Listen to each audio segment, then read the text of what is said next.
Murdock's whistle. Plate layers were inspecting the track on the main line. They checked the rails for signs of wear and replaced ballast where needed. It was imperative that the engines whistled to tell the men to clear the line.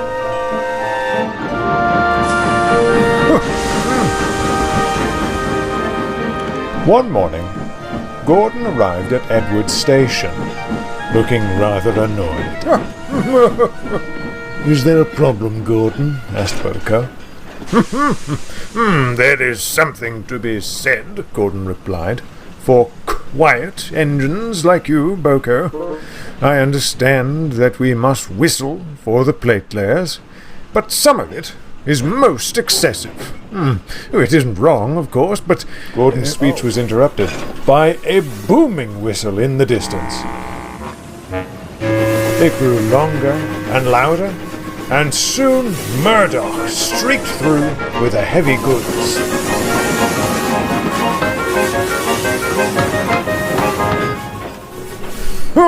Oh, I rest my case, Gordon harumphed. Later, Boko found Murdock resting in the sheds. "If you've come to complain about my whistle," snapped Murdock, "I've heard quite enough from Gordon already." "I'm not complaining. I'm concerned," Boko interjected. "I've never heard you make such a racket." "This blasted new driver seems to think my whistle's a toy.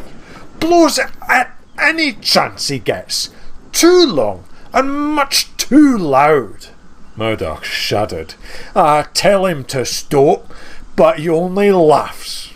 "I'm sorry for raising my voice." I quite understand," murmured Boko. "In my experience, new drivers tend to learn their lessons rather quickly." "Well, it can't happen quickly enough," sighed Murdock. The plate layers had nearly reached Marin Station. Every day, Murdock would rush past, whistling well before reaching the men, and long after, too. "You're going to wear him out at this rate," sighed the fireman. "Nonsense," scoffed the driver. "Engines like him are meant for it. Why give him a big booming hooter if we're not ever going to use it?" "I don't think you understand which engine you're driving," chuckled the fireman. "He'll never want to whistle again after you're through with him." The fireman was right. Murdock grew increasingly irritated at the sound of his own whistle, and barely said a word to anyone as he scowled down the line. Boko tried to comfort him, but the other engines weren't as sympathetic. "When do we get some of that peace and quiet you're always moaning about?" teased James and Henry.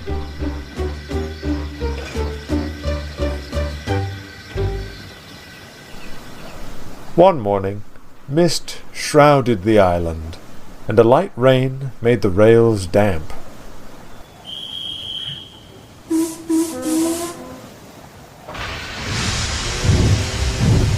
As Murdock set off with his goods, he was struggling to see the line ahead.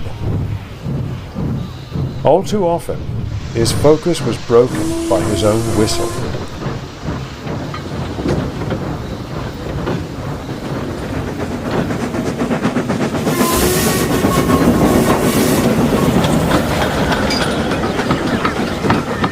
"Will you stop that?" he barked at the driver.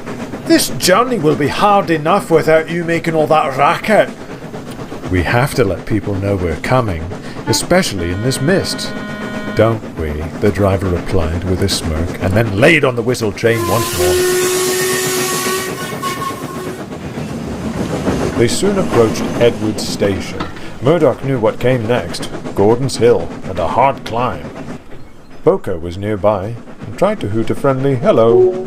Of course, it was swallowed up by the sound of Murdock's whistle. He charged at the hill, puffing and snorting until he reached the top. Murdock knew the plate layers were up ahead and braced himself for what would come next. But there was no whistle. "Oh, I'm glad you're seeing sense," sighed Murdock, "but this is the one time we have to whistle." I can't. Something's jammed." Murdock went pale. The plate layers were just down the line. The driver pulled the whistle chain again with all his might, but still no sound came.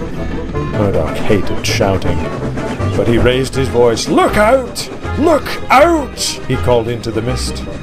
The plate layers were startled. They saw the silhouette of a big engine and jumped clear just in time.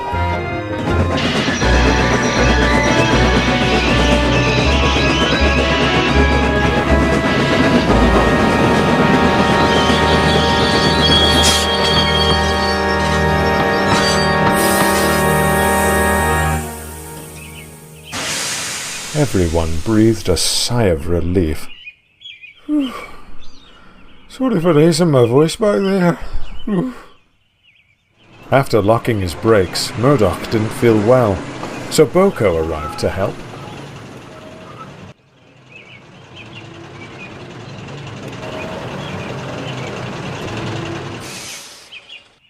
"I'd say the lesson has been learned," Boko winked, as he saw the fat controller talking severely to the driver. The next day, he came to visit Murdock.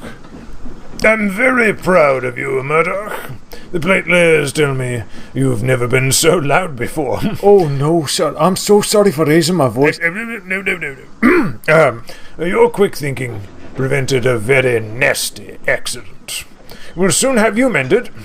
For now, I'm sure you'll enjoy some whistle-free moments of peace." "Oh, thank you, sir. Thank you very much indeed." Sure enough, Murdock was soon back on the main line.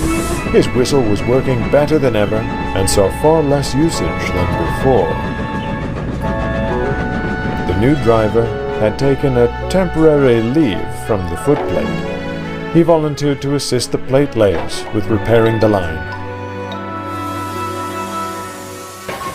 Whenever he heard Murdock's whistle, he smiled, knowing it meant one of two things: a warning to stand clear, or a means of aggravating war.